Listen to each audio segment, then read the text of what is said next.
హైదరాబాద్ లో స్వస్తిక్ కంపెనీలో ఏకకాలంలో 7 చోట్ల ఐటీ సోదాలు జరుగుతున్నాయి. షాద్నగర్, చేవెళ్ల, బంజారా హిల్స్ ప్రాంతాల్లోని స్వస్తిక్ సంస్థకు చెందిన కల్పన రాజేంద్ర, లక్ష్మణ్ నివాసాల్లో ఐటీ అధికారులు సోదాలు చేస్తున్నారు.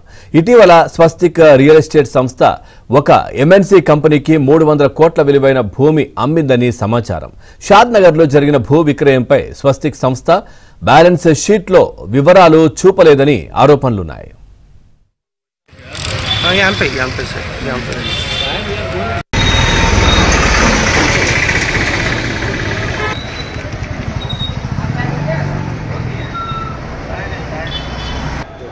మొత్తం పెట్టు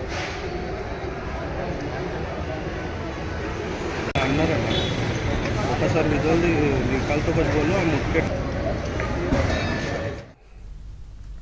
హైదరాబాద్ లో స్వస్తిక్ కంపెనీలో ఏకకాలంలో 7 చోట్ల ఐటీ సోదాలు జరుగుతున్నాయి. షాద్నగర్, చేవెళ్ల, బంజారా హిల్స్ ప్రాంతాల్లోని స్వస్తిక్ సంస్థకు చెందిన కల్పన రాజేంద్ర, లక్ష్మణ్ నివాసాల్లో ఐటీ అధికారులు సోదాలు చేస్తున్నారు. ఓవరాల్ గా ఈ అంశానికి సంబంధించి మరింత సమాచారాన్ని మా క్రైమ్ కరెస్పాండెంట్ ప్రవీణ్ అందిస్తారు. ప్రవీణ్, పూర్తి డీటెయిల్స్ ఏంటి?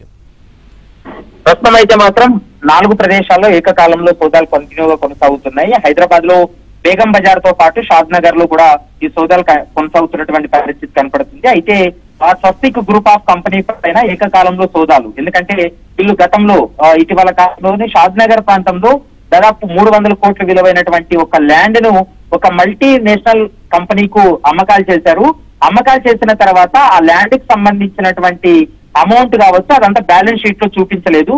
దాంతో పాటు బ్యాలెన్స్ షీట్ లో చూపించకపోవడం, మరోవైపు గడిచినటువంటి 5 ఏళ్లుగా వీళ్ళు సంపాదించినటువంటి ఆదాయానికి మరోవైపు చెల్లించినటువంటి పన్నుల మధ్య భారీ వ్యత్యాసం ఉండడంతో ఏకకాలంలో సోదాలు అయితే కొనసాగుతున్నాయి. ఈ రోజు రేపు 2 రోజుల పాటు ఈ స్వస్తిక్ గ్రూప్ ఆఫ్ కంపెనీస్ పైన, రియల్ ఎస్టేట్ కంపెనీ పైన కూడా సోదాలు కొనసాగుతున్నటువంటి పరిస్థితి కనపడుతుంది. రేపు దీనిపైన ఐటీ అధికారులు ఒక క్లారిటీ ఇచ్చేటువంటి అవకాశం అయితే కనపడుతుంది. Pavan, right, thank you Praveen, thanks for the updates.